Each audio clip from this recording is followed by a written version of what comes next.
नमस्कार, सुप्रभात। सबरंग कार्यक्रम में आप सभी का हार्दिक स्वागत, अभिनंदन। मित्रों, 2023 का अंतिम दिन 31 दिसंबर। आज हम सभी यही विचार करें कि पूरा वर्ष मेरा कैसा रहा। आज के दिन एकांत में ज़रूर बैठिएगा और देखिएगा कि पूरा वर्ष किस प्रकार से बीता, कौन सी अच्छी बातें रही और कौन सी ऐसी बातें रहीं जिन्हें मैं इस वर्ष में ही छोड़ करके आगे बढ़ना चाहूँगा। मित्र, हम सभी चाहते हैं कि अच्छी अच्छी चीज़ें हमारे साथ रहें, बुरी चीज़ों को हम पीछे छोड़ दें। जीवन है, अच्छी बुरी चीज़ें होती ही हैं, उतार चढ़ाव रहता ही है, लेकिन अच्छाइयों को लेकर के, अच्छी बातों को लेकर, अच्छे अनुभवों को लेकर हमें जीवन में आगे बढ़ना है।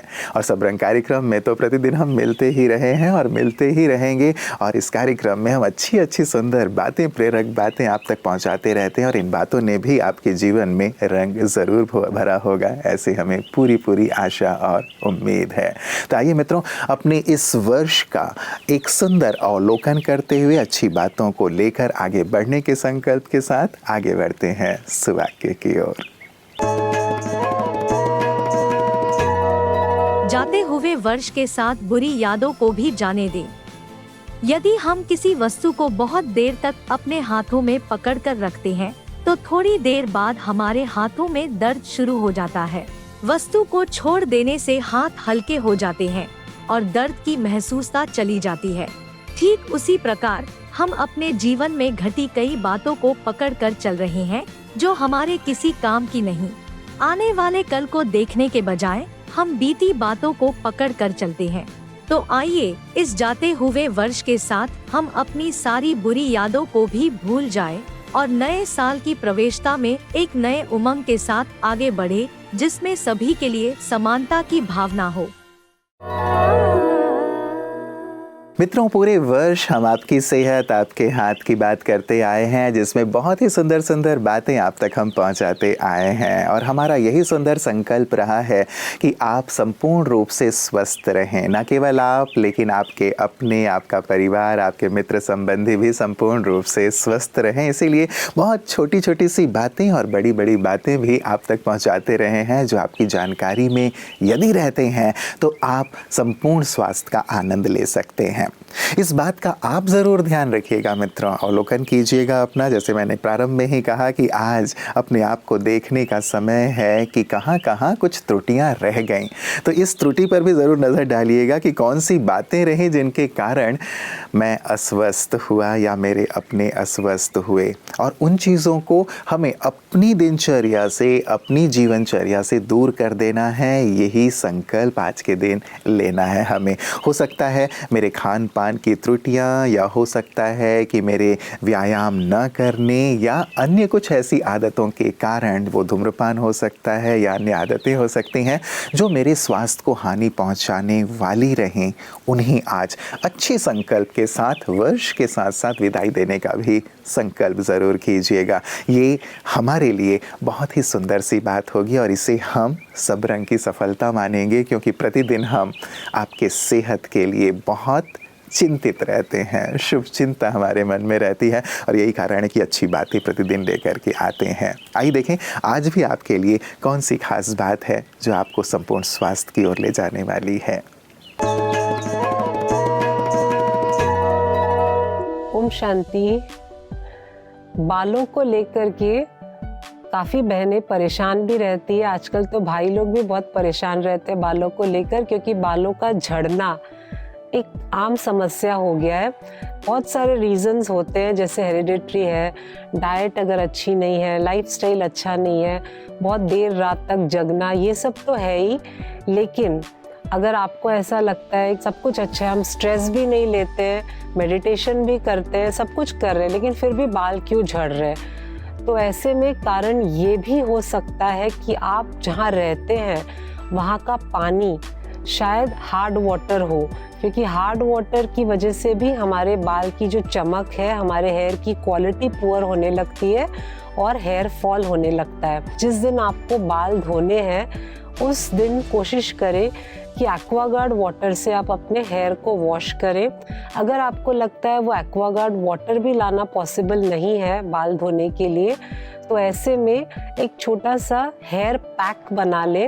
हफ्ते में सपोज आप 2 बार यूज़ करते हैं तो धीरे धीरे आपके बालों की जो चमक है वो वापस आएगी। हेयर फॉल में भी आपको आराम मिलेगा, थोड़ा थोड़ा कम होने लगेगा हेयर फॉल। पहला पैक है जिसमें हम एकदम पके हुए केले को अच्छी तरह से मैश कर लें और उसमें आप हनी यानी कि शहद मिलाएं और थोड़ा सा तेल, अच्छी तरह से इसका पेस्ट बना करके आप पूरे स्कैल्प में, बाल में लगाकर आधे घंटे तक रखिए। फिर आप धो दीजिए और अगले दिन आप शैम्पू करना, सेम डे मत करना।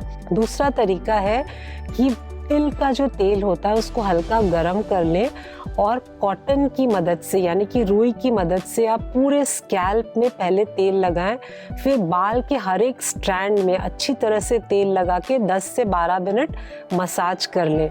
मसाज होने के बाद में फ्रेश कोकोनट मिल्क आप घर में बना सकते हैं, बहुत आसान है। पूरा अच्छी तरह से आप अपने स्कैल्प को गीला करना मिल्क से, 20 मिनट के लिए आप रख के बाल को अच्छी तरह से धो लेना और कोशिश कीजिए कि आप सेम डे शैम्पू ना करें, अगले दिन शैम्पू करें। तो ये दोनों चीज़ों में से आपको जो आसान लगता है अगर आप करें तो बालों का झड़ना जो समस्या है हार्ड वाटर की वजह से, तो ये धीरे धीरे आपका ठीक होने लगेगा और बालों में वापस ग्लेज यानी कि शाइन भी आने लगेगी। तो ज़रूर इन रेमेडीज़ को ट्राई कीजिएगा और फीडबैक दीजिएगा। Thank you. ओम शांति। मित्रों, यूँ तो संसार में लाखों करोड़ों लोग हैं, लेकिन कुछ ऐसे लोग होते हैं जो औरों के लिए प्रेरक बन जाते हैं। कुछ ऐसे लोग होते हैं जो लोगों के लिए मार्गदर्शक बन जाते हैं, प्रेरणा के पुंज बन जाते हैं। आज के दिन हम इस बात पर भी ज़रूर गहराई से विचार करें कि करोड़ों की भीड़ में मैं अलग बनूं, मैं भी औरों को प्रेरित कर पाऊं। और जो चीज़ लोगों को प्रेरित करती है वो चीज़ें हैं उनके अंदर की अच्छाइयाँ, उनके अंदर के मूल्य जो उन्हें मूल्यवान बना देते हैं, खास बना देते हैं। मानव तो सभी हैं, लेकिन महामानव बनाने वाली जो चीज़ें हैं वो मूल्य हैं, गुण हैं। आज साल का आखिरी दिन है। हर साल की तरह आज भी हम धूमधाम से इस गुजरते हुए वर्ष को विदाई देंगे। अपने परिवार और प्रियजनों के साथ मिलकर आज की रात को यादगार बनाएंगे। पर आइए इस वर्ष के साथ हम कुछ और चीजों को भी विदाई दें। हमारे दिल में कई तरह के पुराने बोझ हो सकते हैं, जैसे दर्द, शर्म, बुरी यादें, अफसोस और बीते हुए रिश्ते। इन बोझों को छोड़ने के लिए 2 रास्ते हैं। पहला रास्ता है माफी देना और हकीकत को स्वीकारना। जो हुआ उसे हो जाने दें। ये ख्वाब देखना छोड़ दें कि सब कुछ अलग हो सकता था, बेहतर हो सकता था। हकीकत को मान लें, चाहे वो कितनी भी कड़वी क्यों न हो। जो हुआ उसके लिए उन्हें माफ कर दें। दूसरों की गलतियों को माफ करें, पर अपनी कमियों के लिए खुद को जिम्मेदार ठहराएं। जो हुआ उसे भूल जाने की कोशिश मत करें, बल्कि उन यादों को सबक बनाएं। इनसे मिलने वाला ज्ञान अनमोल है। दूसरा रास्ता है आगे बढ़ना और खुद की जिम्मेदारी लेना। गुजरा हुआ समय सिर्फ हमारे मन में है, हमारे आज में उसका कोई अस्तित्व है ही नहीं। अतीत में फंसे रहने से सिर्फ वर्तमान खराब होता है। खुद से पूछें कि आखिरकार जीत किसकी होती है, जो दूसरों को दोष देते रहते हैं या जो आगे बढ़ते हैं। दूसरों को दोष देना आगे बढ़ने से आसान होता है, इसीलिए हार मानना आसान है, पर जीतना वीरों का काम है।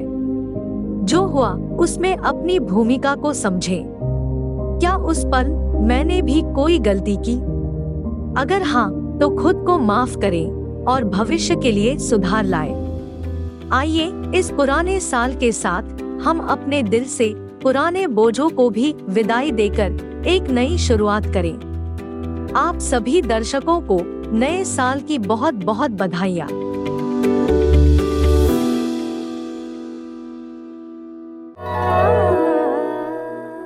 मित्रों, अपने लिए तो सभी जीते हैं, लेकिन जीवन तो उनका है जो औरों के लिए जीते हैं, औरों का कल्याण करते हैं, औरों की सेवा या मदद करते हैं, उन्हें सत्य पथ दिखाते हैं या जीवन जीने का जो सुंदर तरीका है, आर्ट ऑफ लिविंग है, वो सिखाते हैं।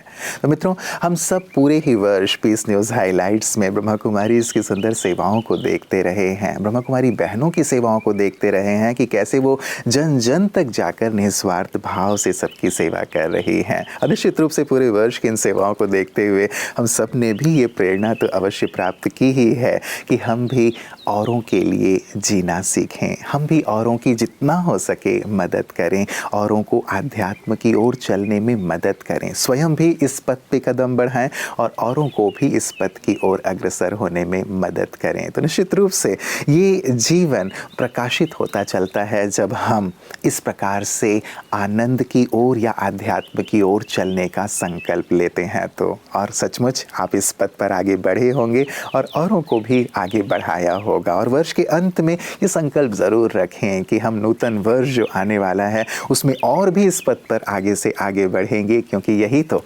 कल्याण का पथ है और यही तो जीवन है। आइए इस सुंदर संकल्प के साथ कि हम इस आनंदमय पथ की ओर अग्रसर होंगे और सबको अग्रसर करेंगे, चलते हैं पीस न्यूज़ हाइलाइट्स की ओर।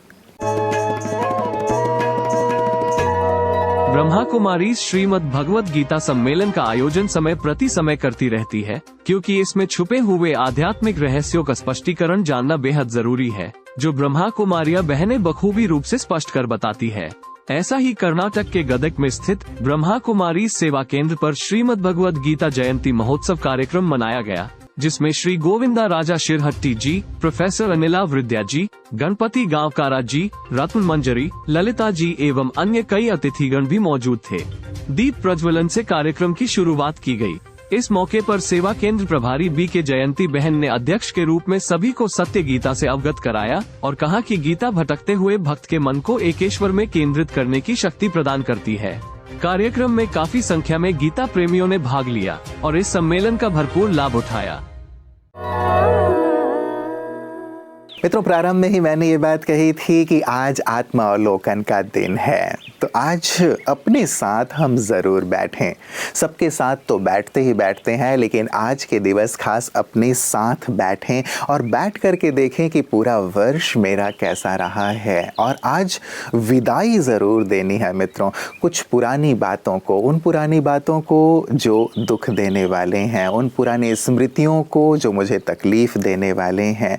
यदि कहीं पे भी किसी से अनबन हुई भी है तो उसे आज ही समाप्त कर दें, उस अनबन के साथ नूतन वर्ष में प्रवेश ना करें। कुछ ऐसी कमियां, कुछ ऐसी कमज़ोरियां, खामियां जो मुझे लगती हैं कि ये मेरे विकास में अवरोध बने, उन कमियों खामियों को भी आज पूरी तरह तिलांजलि दे करके मुझे अच्छे गुण, अच्छे संस्कार के साथ नए वर्ष में प्रवेश करना है, ये भी ज़रूर संकल्प लीजिएगा। तो आज अपने लिए विचार करने का दिन है, अपने आने वाले वर्ष के लिए कुछ सुंदर प्लानिंग करने का दिन है। जो पुरानापन है उसे मुझे विदाई देनी है और नएपन के साथ नए वर्ष में प्रवेश करना है। ये संकल्प हमें ज़रूर करना है मित्रों, क्योंकि यदि हम अब भी वही करते रहेंगे जो करते आए हैं तो हमें आगे भी वही मिलेगा जो अब तक मिलता आया है। क्यों ना कुछ नया करें, कुछ श्रेष्ठ करें, कुछ विशेष करें जो हम खुद के जीवन में देखना चाहते हैं, जो हम बनना चाहते हैं। तो ज़रूर आज आत्मावलोकन का दिन है, अपने साथ बैठकर इन पर गहराई से विचार कीजिएगा। कल नए वर्ष में पुनः आप सभी से पूरे उत्साह के साथ, उमंग के साथ मुलाकात होगी। अपना ख्याल रखिएगा और कल के दिन का इंतज़ार कीजिएगा। कल पुनः इसी वक्त आप सबके साथ नई बातों के साथ मुलाकात होगी। नमस्कार, ओम शांति।